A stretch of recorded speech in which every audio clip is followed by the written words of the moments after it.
Okay, we're here. Hello. Hello. I think Bridget, you wanted to start, didn't you? So welcome. Today we have Anamika Bovelett, and she is a Dutchie living in Germany. And we love our Europeans, small business owners, because guess what? It's not an American thing.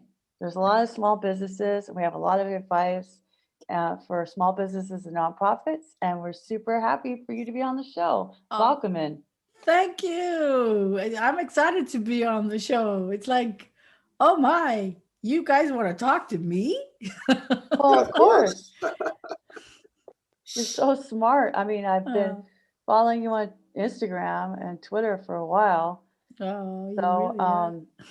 what is your main focus in your business? Community, Oh, community. Absolutely. Everything I do is geared towards community, not so much building communities. There are people great doing so, but I have this philosophy. I learned it the hard way. If you do something that is good for you, it's nice. If you can do something and make a living with that, that actually serves an entire community of people, that is fantastic. I can tell you that. It's rewarding. It is sometimes really difficult because it means you get to work with people of all corners of the world, different cultures and stuff. But it's community, and it's just great. wow. That was an answer I didn't expect. So Most true. people don't. No, I mean, that's how I think about it, but I'm weird. I'm So, weird too. You'll find out soon enough. That's why we invited you, where I'm also weird. It's, We last the longest, I can tell you that. yeah, we well, because we're do. more resilient that way. So, Yeah. your why is building the community. So, what is, how does that go back down Well, from? it's not so much about building the community, it's about serving the community. Oh, And like sharing what you know, sharing your knowledge. And this is why I am so in love with the WordPress community in general. But in the WordPress community, I always felt like one of the 5 million fish in the sea, like, okay, I've always been too busy to really go headstrong into the repo and contribute stuff, or I tried doing translations, but I was just out of time also because my life went in weird directions and stuff. And then um, I found my sense of community in something else. You have seen it on Instagram in food. So like I was weighing over 100 kilos. That is way over 220 pounds. I nearly died. Um, and I decided to lose weight. And instead of keeping all that knowledge to myself, I was like, I'm going to share this. I'm going to share this knowledge. Um, People are telling me like, are you crazy? Why do you share this knowledge so freely? You should write books. You should monetize that. And then I was like, if I can bring up a well-running blog that has like 10K unique visitors a month, I can actually start writing sponsored content, and people will want me to write sponsored content for what I know and what I do, and not because I endorse their product. They will have to they will have to apply with me whether I want to endorse something or not. I'm not some right. endorsing hoe. So I was building that up and up and up and up, and then life happened. But I had gotten a real big taste of what it's like to share your knowledge with community, because it brings life, it brings joy, it brings spark and Yeah. spunk. And really it's not that hard. People are asking, how do you do that? I said, well, you cook something, and before you dig your fork in, you make a nice picture. That's all there's to it. Yes, but these pictures have to be perfect. And I'm like, no, you're not the magazine out there. You just put that picture on Instagram. You don't have to add a recipe to it. You can say, I tried this and this and this. If you want to know the recipe, let me know. Just get this engagement going and share your stuff. okay, so I dropped the blog for all kinds of reasons that had nothing to do with that. And then I came back into the WordPress world and the website building world again. And then I discovered accessibility. And if you follow me, you know that has turned into one of my stick horses. And this is also a community thing. And I am not so much trying to boost the community that accessibility, everybody thinks accessibility is for, because accessibility is for everybody. Right. Everybody. And most people Right. have no clue it's for them as well. But it's about creating awareness, make accessibility accessible, because the stuff about accessibility that is out there, it is dry and boring and not practical. Yeah. So today I sent out this tweet. Warren responded. I saw it. Imagine you break your arm and you can only do keyboard navigation. Well, I can do keyboard navigation maybe 30% of my time. The rest of the time I have to, or normal navigation, I wanted to say. The rest of the time I have to use the keyboard because I have a problem with my arm. If you can't keyboard navigate a website, it sucks. I'm away. I'm off. Right. Now, No, I've done that. Like I dislocated, I tore my rotator cuff and I broke my finger. This is my dominant hand. Oh, So no. twice I had to, and I was a secretary then. So I had to learn how to write. It was like a fourth grader. I think fourth graders are doing better. I had to learn how to write with my left hand, mouse with my left hand, type with one hand. It was horrible. Yeah. You know? So it's, but I love your message on accessibility, because small businesses don't think about how that, they think, oh, blind, deaf. It's so much more than that. It's our eyes age. Yeah. What demographic has the money? Like Joe Simpson Jr. always says, if your website isn't accessible, you're leaving money on the table. You do. Because people with the money have aging eyeballs or hearing issues. I watch TV with subtitles. I'm 48. I watch TV with subtitles. I got LASIK, but still it's really hard for me to read even.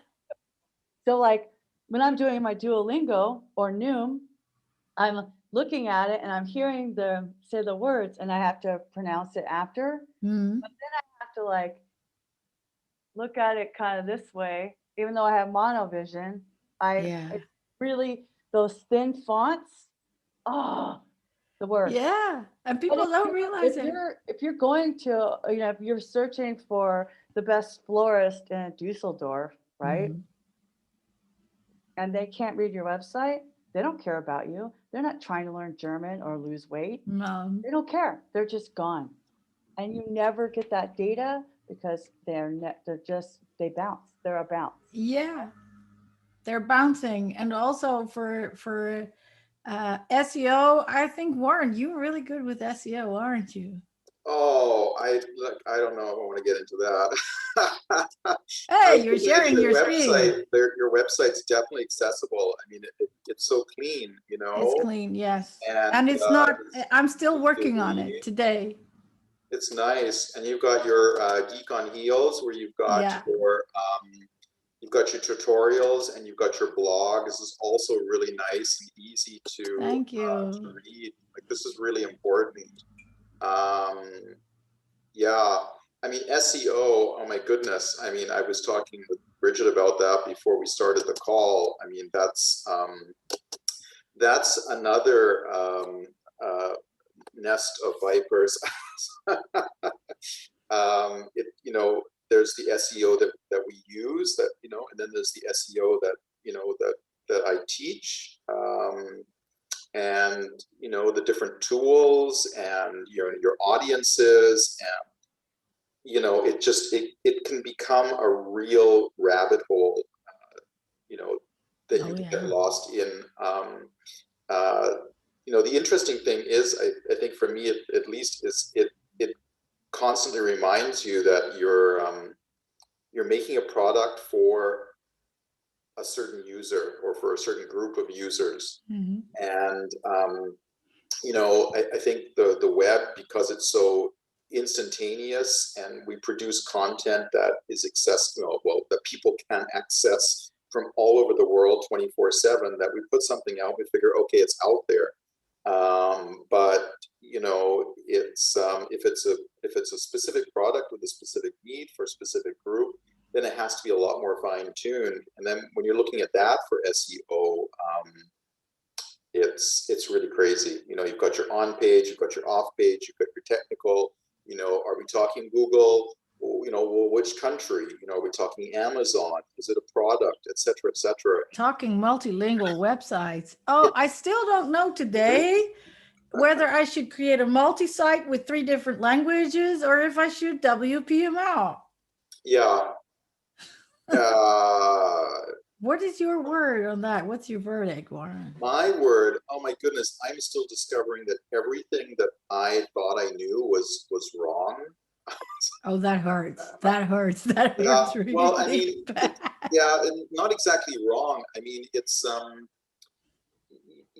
I think it goes, it comes back to, doing SEO for my website at the level that I was required to do it. Mm-hmm. And then, if you're teaching it and you're looking at every website, then it becomes completely different. It's like cooking. I mean, I dabble. I've cooked. You've seen. Yeah. When I both talking about you're a chef. Yeah, we have our Instagram moments, and okay, I'll take. I post maybe my pizza night picture. Mm-hmm. You might notice it's not every week, but I make pizza every week.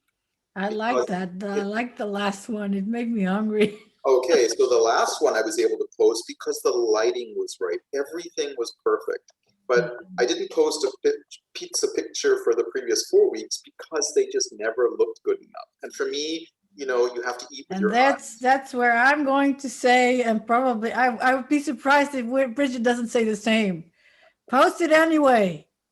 See, and this is the thing, like for my understanding of my audience and how I want to have my product received and accepted, it needs to be in this little box. Mm-hmm. Okay, but you have separate identities. So yes, for Art of Chocolate, Chef Warren laine-naida, yes, that should be better lighting.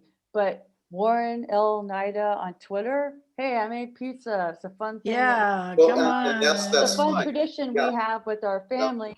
What do you do on Friday nights? Yeah. So you can use the picture in a different way to communicate to that different segment in your audience. And that's kind of what we tell small businesses, because like I just started this series on tips for podcasting and public speaking. I saw that.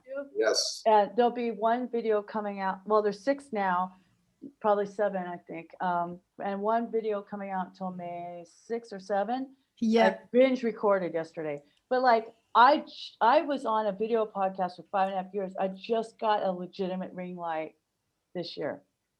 Mm-hmm. Really? You don't have to start with perfect.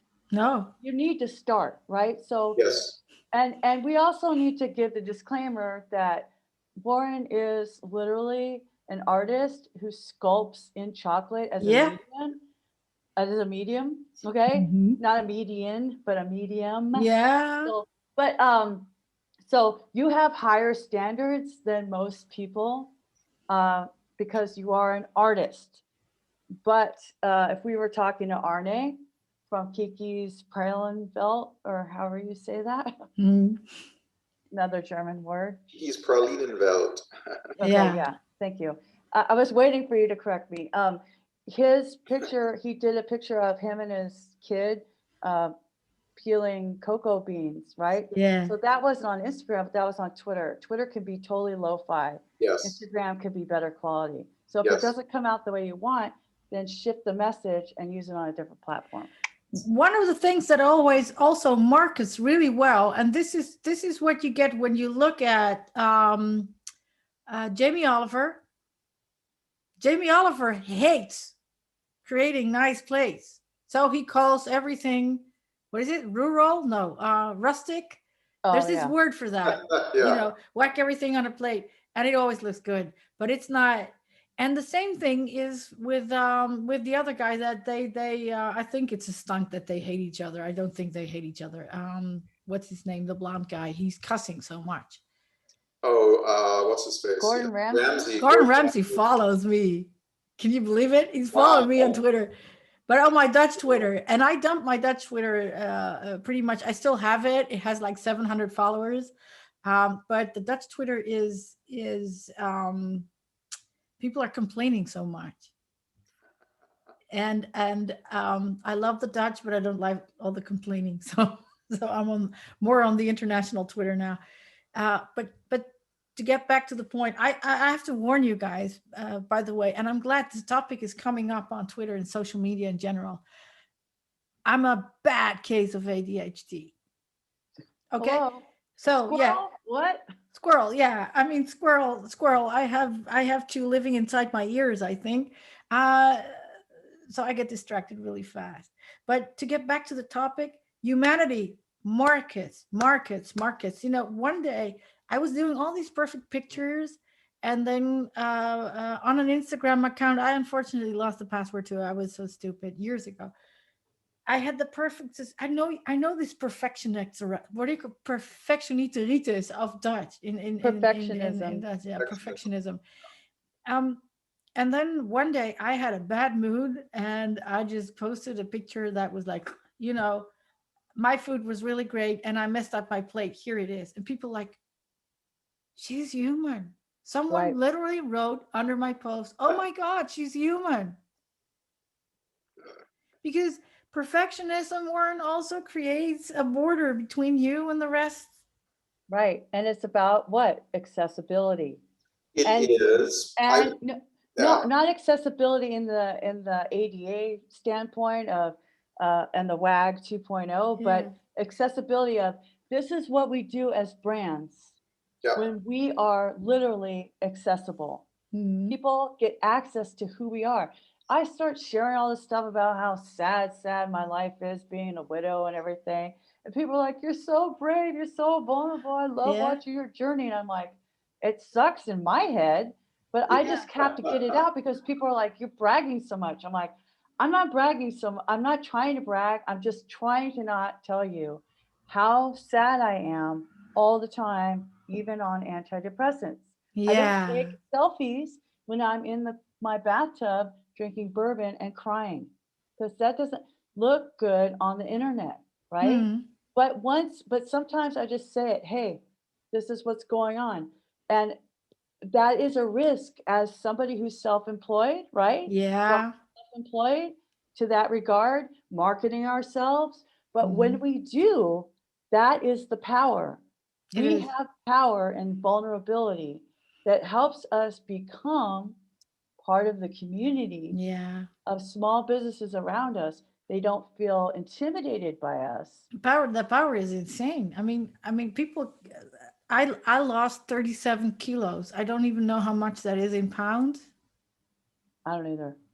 A Do lot. you, Warren? You are the converting guy here. Huh? 37 kilos, 50, 60?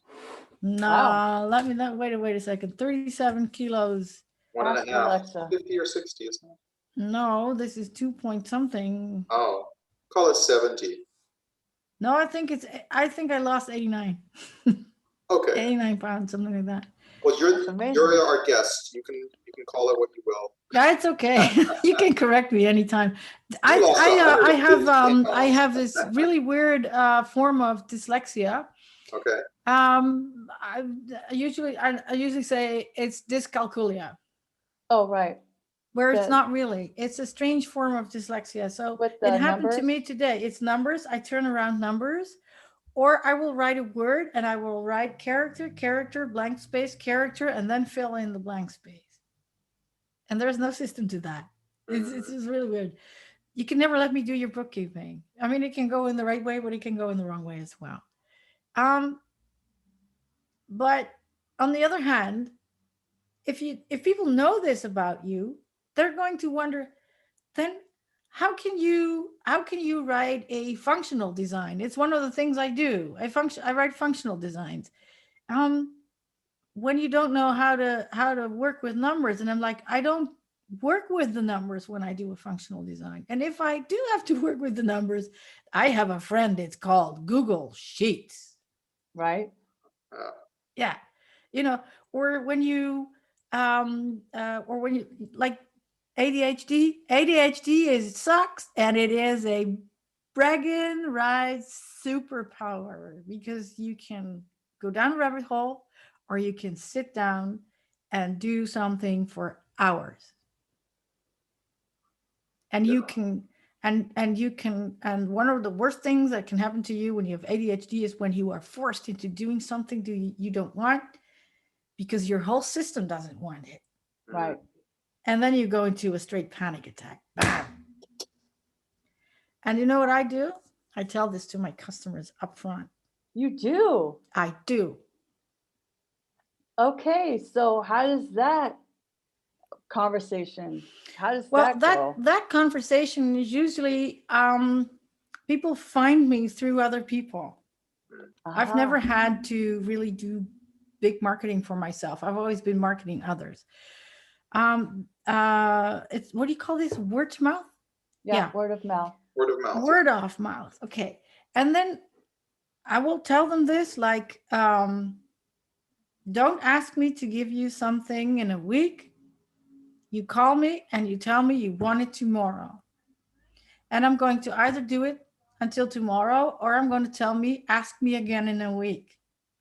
But don't expect me to say it now and ask me to do it in a week, because I don't tick that way. And this is one of the things I tell them. Another thing I tell them is, you will get mails from me that were written 4 o'clock in the morning. Okay, that doesn't mean you can call me 4 o'clock in the morning, but sometimes I'm working until 4 o'clock in the morning. If that happened, I went into hyperfocus, and you don't get to call me until lunchtime, because I got to sleep at some point. And one thing I learned, and this is a lesson I actually learned from a very big company. It's called Logica these days, I think. It used to be Computer Management Group. In the mid-90s, that company was growing with 100 new employees every month. And everybody started on the first day of the month. And they were all given the SPM, which was an DIN A5 book this thick, with all the rules. Some of the rules were absolutely insane. And they had this big quality system. And one thing I took with me from that, I've never seen a company functioning that well under that growth, growing 100 people a month. By the time I left, they were with 5,000. And I was there for like 1.5 years, maybe 2. Because they kept telling the rules up front, everything was fine.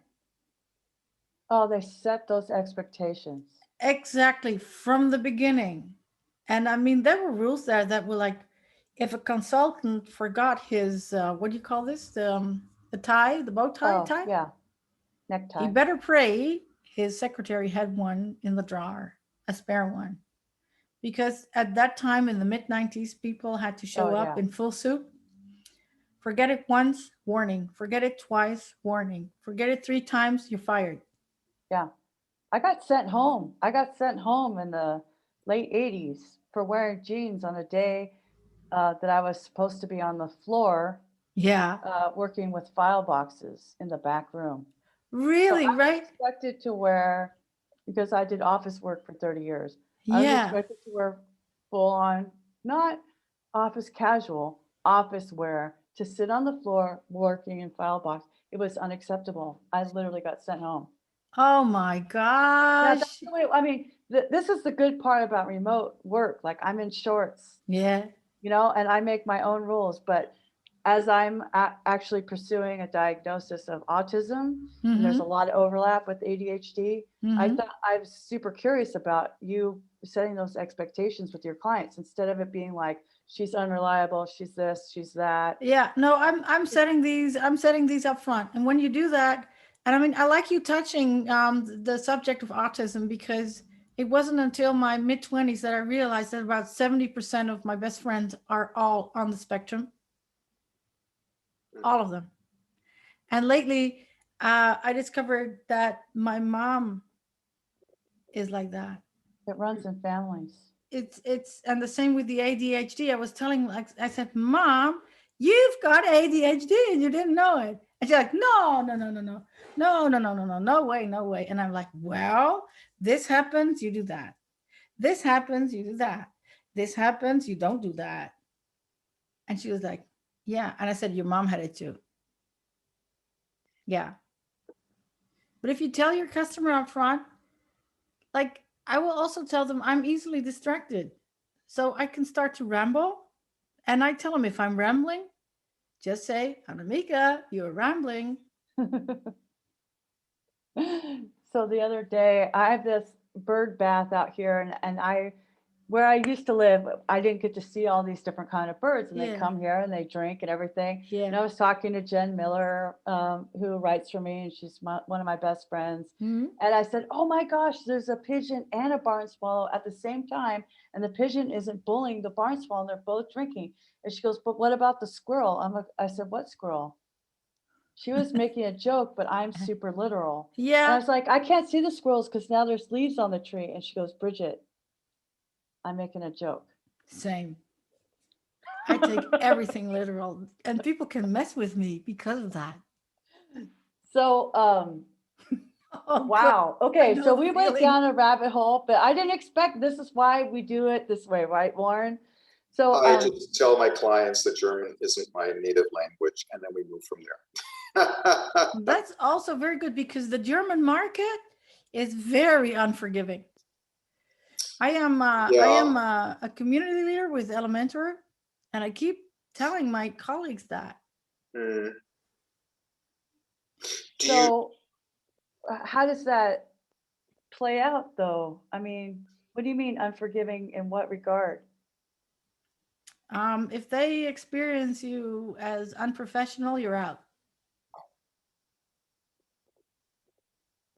Yeah, I experienced this when I was first working in agencies,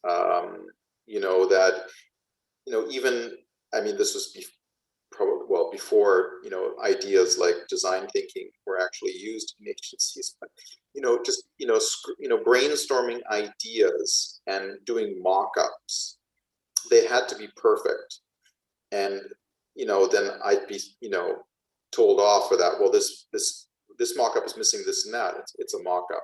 No, it has to be perfect. So, well, then it's not a mock-up. No, it's not a mock-up. It's not a mock-up, but that was always, a bit of a problem, that my mock-ups weren't basically something that could go live if we're talking a website. I'm pretty sure that's changed. But, yeah, it has. But early 90s, this was. An interesting thing, a cultural thing, right? You are American, I'm Dutch.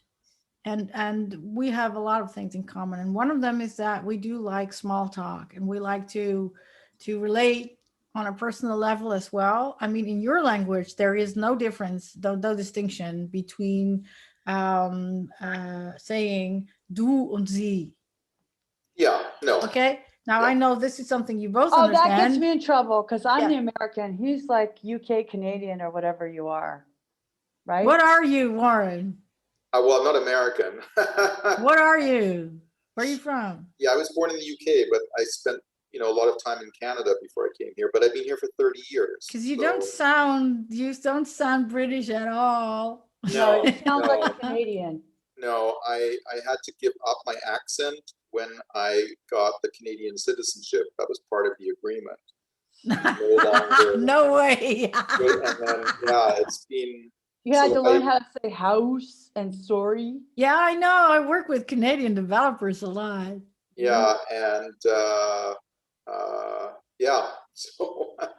Oh, cool. But anyway, even the Canadians, we're all small talk people.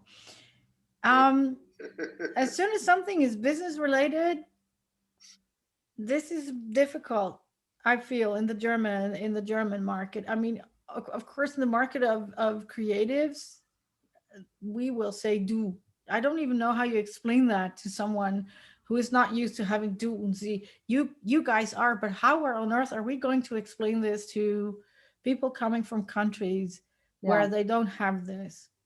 Well, I mean, in Spanish, you have the same thing, tú Yeah, and usted. yeah, So it's the formal versus the Yeah. familiar. yeah. The And I formal should, and familiar. That's right, it. I should That's have right. known better because I reached out to this German company called Mood Path. I use it to track my mood. And Okay. I was like, their Twitter account is sad and they need help and I would love to help them. Mm-hmm. And so I wrote them, I was like, V. Gates. Oh yeah. Oh, Oh no. Right, okay. And I copied Lauren because I was like, hey, my partner in Germany does this and I was stuff. just like, no, you didn't put my And he name. goes, do you know Laura or whatever her name was? Because I Yeah. didn't say Frau, whatever, okay? Yeah, yeah. I used her first name and I started with V. Gates. So that was a problem. And he goes, no, you don't do you know these No. people personally? I'm like, no. But see, in content marketing, we use familiarity. Yeah, I That know. is how Yeah, you I know, connect but with this your is this audience. is exactly So, but it. it was a big, big mistake. And of Yep. course, I never heard from them. No. And now I know why, because once you're unprofessional, you're out. Yeah. But, Yeah. but that's the thing is like, I had an issue when I was writing the copy for 4.8 about page. Yeah. And then it went to the polyglots when I was on the Make WordPress marketing team. And it was a disaster, okay? It was a total disaster. I mean, it went out and it was great, but the process was very hard on me because I Mm-hmm. took everything super personally. And I was talking to Felix Arndt, another German. Yeah, I know who he is. Yeah, Felix is awesome. And he's the one that likes to eat peanut butter with Hagelschlag sandwiches. Yeah, Yeah, that's gross, but I yeah. know people love it. No, I know, but it's so good. Anyway, so oh my gosh, I loved going to the Netherlands. That's another rabbit hole. But anyway, so I said we were in Seattle, WordCamp Seattle, and I was like, oh man, I never want to contribute to WordPress core. I never want to be in track. And he said, well, what happened? I said, blah, blah, blah, blah, blah. And he goes, Bridget, it's not personal. We're just German. Yeah. Yeah, it's tough. Like something else, another example. I am leading the Düsseldorf Elementor meetup group. Nice. Oh yeah, that's nice. I do this together with a guy called Umberto Gregorio, and we make a good team.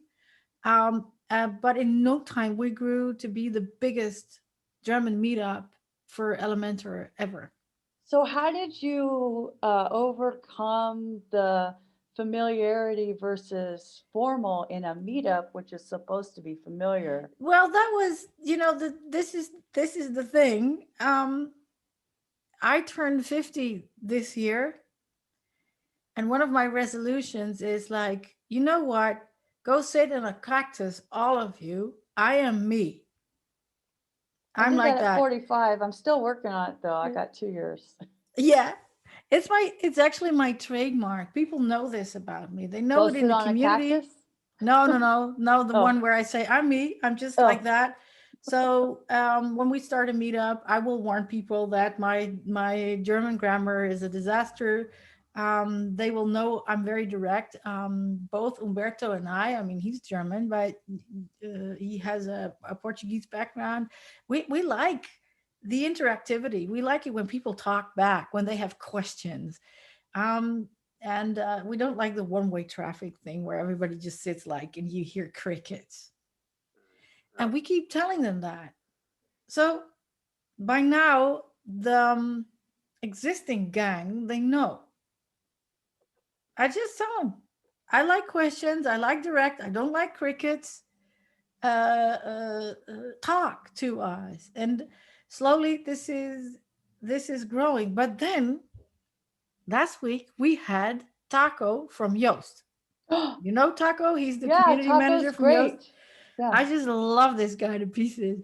And he came so well prepared. He tried to start it up in German, but he was telling people like, okay, I do this in English.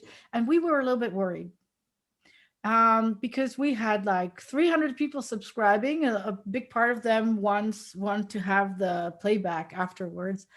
But we had over 120 people attending.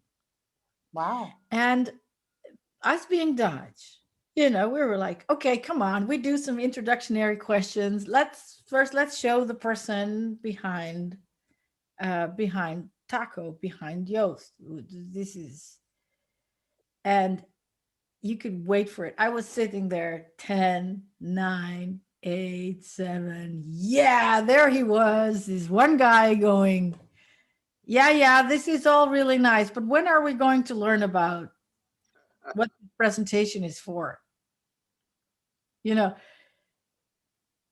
I learned not to take that personal. Yeah. This is very, very German. And then also very German is that a lot of these people do not speak English. Okay. As Dutch people, we're confronted with all languages every day from the moment we learn to speak. So we live with subtitles and stuff, but Germans, French, Spanish, Italians, they do not. They get everything subbed. So it was like, how are we going to do this? Am I going to translate everything while he's saying it or after he's saying it? And okay, at some point, someone said, can you just do the whole thing in English because it's just easier? And I was like, okay, but then they said it. I didn't cook it up for them. Yeah, but it's pretty difficult in the German market. Of course, I get away with a lot because they have this idea, something that I hate. I come from an artist family of many generations, and people like to put you in a box, right? To label you. So my label is artist kid, and artists get away with everything. Oh yeah.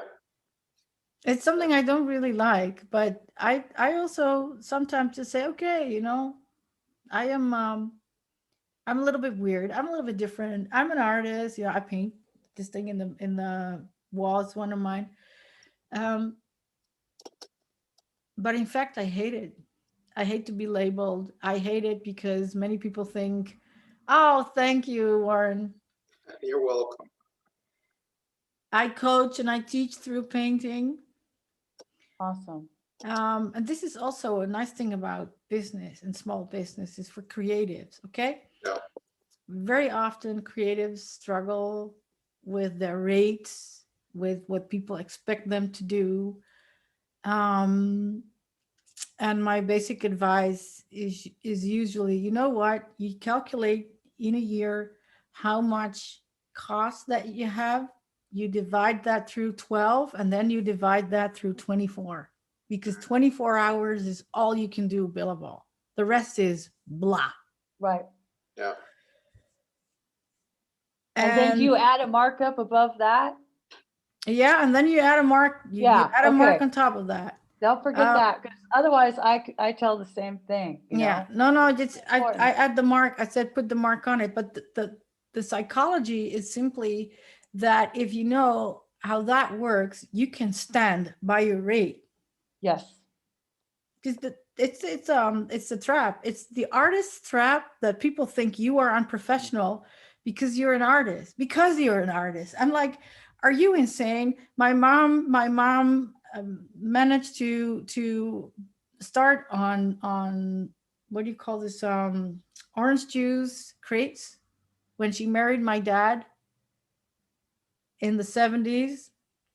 They lived on orange crates. Wow. They had nothing. My mom told my dad, it's good that you've been at this animation studios for 21 years, but you know what? Screw that. You're way too talented to do that. And so they plunged and they got 2 kids, me and my bro. And as hard as people say, artists aren't professional in a business sense, she ended up in a house worth 1.3 million euros. Okay. Whoa. So she's selling the place now because she's too old and she can't manage it, all of it. But people just assume because you are a creative, or if you are building a website, you're just some creative, you're an artist. You really don't know much about business. And this is something I want to give to every small business out there doing that. Every web designer, even all the jobs around it, it's all creative. What you're doing, Bridget, is extremely creative, and I'm in love with that plugin that you created. And like, I'm grading because I need to translate the last page for you, to Dutch. It's so helpful to so many. But this is creative stuff. And I don't has see value. myself as creative. I see myself as a business person who writes to teach. Whereas I see both of y'all as very creative. I mean, Warren, like you were a chef, but you did that for a job. And an artist, like a legitimate artist who had shows and actual galleries and museums and things. Like, did you encounter that whole people didn't view you as professional situation? Not as an artist. I don't know. This whole I conversation don't think blown so. my mind. Yeah, I don't think I don't know if I really noticed that. No, I struggle much more with being a white man who's almost 60 at the moment. Really? Well, but you are touching a point there. We're going squirrely anyway. Yeah. This is something that I sometimes find difficult. I see people out there on the web that are hurting, they're hurting. And then you have this distinction, like you're black, white, and he has another color and she's another color, and they and them, and this she, her, slash her, all this stuff. In the beginning, I didn't get that, probably because I take things too literal. I'm reading those bios and I'm like, huh? It took me some time to figure that out. But when this whole movement came up, because of this man Floyd being killed,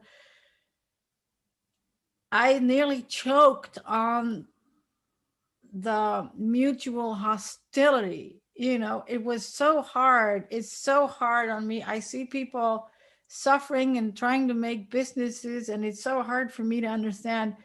I can understand it in an intellectual way, that people are being discriminated for being whatever they are. It doesn't matter. They're just being discriminated. I know a lot about being discriminated from my youth. I could write a book about it, and maybe one day I will. And that was also a thing. There are these two ladies. They're doing this. It's fantastic. They opened this thing called Underrepresented in Tech. Yeah, I heard about it. And that's community. Yep. That's putting up business with community in mind.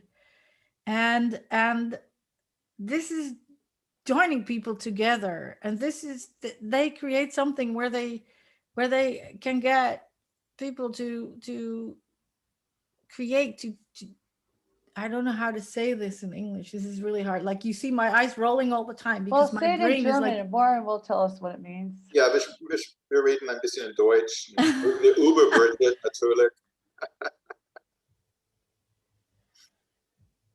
I don't know. I'll try and do this in English, because English is actually my first language over Dutch and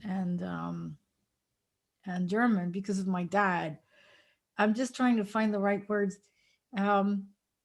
It's a great initiative where they take something that is pain, where there's a lot of pain, to create something good out of that, to create strength and to join.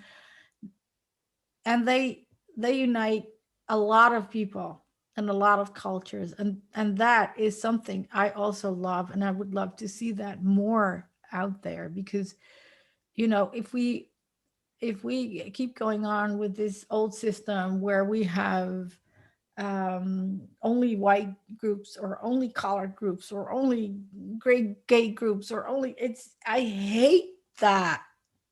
I hate that so much. And that is also a community thing. Yeah. That's community and it's thing. very cultural too. Oh yeah. So I mean, in the States, that is very hostile. I mean, that's yeah. very hostile. You can't comment on it. I No. did and lost a client. You can't touch it, especially if you're not Black This is, or a yeah. person, the acronym is Black, Indigenous, or a person of color, BIPOC. If you're not of that category, you are literally not allowed to comment on it at all. Yeah. Yeah. So like you guys have a German perspective that's totally unique and legitimate, but for me, I can't comment on it. No. All I can say is that I do believe in actual inclusivity and Yeah. empowering people regardless of their situation Yeah. or how they identify themselves or how the government identifies and categorizes them to be the best that they can be, Yeah. to charge the most that they can charge so that they can support themselves and their family Yeah. and have a future. You know, as a single woman who's self-employed, every day is a struggle for me. Yeah. Every day I wonder, okay, I'm going to be 48 this year. Will I be able to keep working in social media, or are people going to hire younger and younger people just because they are younger? Mhm. And what will I have to do for work? Will I even be able to go back to being a secretary? Will I even be able to go back to doing accounting? Mhm. Or will I have to learn how to wait tables? I don't know. My future is something that I worry about Mhm. because our industry is ageist. Yeah. They assume that just because tech, it's definitely the young people, whereas it has nothing to do with young or old. And I know, No. Warren, when you were on the Smart Marketing Show a couple of years ago, you talked about tech not being a senior thing, but being really a monetary economic issue Mhm. for as far as accessibility goes. Do you still see that as true? This has always been true. Access to any tool is always dependent on access to resources, in this case, money. And it doesn't matter if that tool is, a jigsaw or a laptop for your website or a car to get you to work. Access to anything has always been, money related. Yeah, but that's probably for another show because Yeah. maybe just go deep. We could do ton of shows we could together. just I'm go all on for these it. shows. Well, if you'll come back on, we would love for you to talk about Elementor, but we're just so fascinated Yeah. with the Definitely, direction. yeah. Yeah. Yeah. No, this is a very interesting topic in general. I mean, yeah. So Okay, yeah, we can do a show on Elementor. We can do a show on accessibility. We could do a show on intercultural business issues. Yeah. This would be really good. I'd love to do a show where we put together, we talk, for small businesses who are interested in making their website accessible using tools such as Elementor, which I'm Yeah. not a fan of, and Yoast, which I am a big fan of. So, and how they can, how they can, do it, in the end for themselves, because Yeah. this, gets them accessibility to tools. And WordPress is free. Hosting is virtually free, and if I don't want to use the term empower them, but I guess, okay, we'll say that if we can, help small businesses empower themselves, then. Well, that sounds a lot better than enabling, because many of the Dutch people don't know that if you say that, it's something that we would use literally because we learned it in school, that it means something different, especially in American English. This is also a big pitfall. It's not a good word. No, Yeah. it's not. It's like the same thing with odor. Odor in UK English means something else than it does in American English. And it's you could also do a show on misconceptions because of that. I would love for you to be back on as many times as you're. I'm going to create I a mean, whole new also, playlist just for this. sure. Well, I these are love to legitimate come back. issues. It's a legitimate, especially in WordPress, we work internationally. I Yeah, have international Yeah. clients. Warren has international clients. I I do assume you too. do. Yeah. Uh-huh. So just to wrap it up, and thanks to everybody who made it this far in the episode. Where can people find you? Where do you want people to follow you online? I'd prefer for them to follow me on Twitter. If Twitter is not their cup of tea, LinkedIn, I'm going to be much more active on LinkedIn. And that's about it. My food stuff on Instagram, you can find it through my bovelett.eu website. I'm not being very active right now because I too suffer from perfectionitis. I'm building a new food blog, and my perfectionitis is not about my design, but it's about the code. Yeah. Yeah. So Well, yeah, code there is it is. design. That's another subject. I recently looked at the number of followers and nearly toppled off my chair. I'm like, what? Almost 1,000 people are interested in what I have to say. I'd like to keep it that way, and also be interactive. You know, talk to me, ask me questions. I am not in an ivory tower. The only thing, like, I'm squirrely. Yes, I am. So when you write me direct messages and you don't hear from me for a while, it's not on purpose. It's just the squirrel jumped another tree, and yeah, that's it. So I'm a very much of a now person. This is true. I sent you a message, I think, on Tuesday about today's show, and you answered about 15 minutes before the show. Yeah, you know, I'm like that. And the best way, the insiders get my number, and then you can reach me on WhatsApp. I just figure if someone answers later, it's because they're busy. Yeah. You know, and that's another show. So wrap it up, Warren. Wrap it up, Warren. I think you just did. Yeah, go. Well, I tried to, but you know, it's just thank your you, YouTube guys Oh, for having me. Oh, it was really great. Thank you for agreeing to come on the show, and we look forward to the next shows. And I'll do some more talking. One last thing. Yes. You asked me if I wanted to bring someone on. Yeah. There are a couple of people I'd like to bring on, actually, and one of them is one of the guys from India that I work with a lot. Okay. It's insanely interesting the point of view he has on things. He grew up in the Western world, so he has best of both worlds. And he actually runs a company with 10 employees. I don't know when you stop considering something a small business. What is 250 employees? Okay, so he's still a small business. But when you speak of international business, he's got a lot to tell. And what's another person I can bring up, if you like, is a designer who is a designer. So, yeah. DM us on Twitter then. I will. That's cool. Yeah. All right. Then you have a good evening in Mönchengladbach. You too. Thank you so much. You have a nice evening, or I guess morning, in San Antonio, Bridget. Yeah. And I'm going to go and have dinner. Me too. Okay. Bye. Thanks, Anna. Bye. Ciao.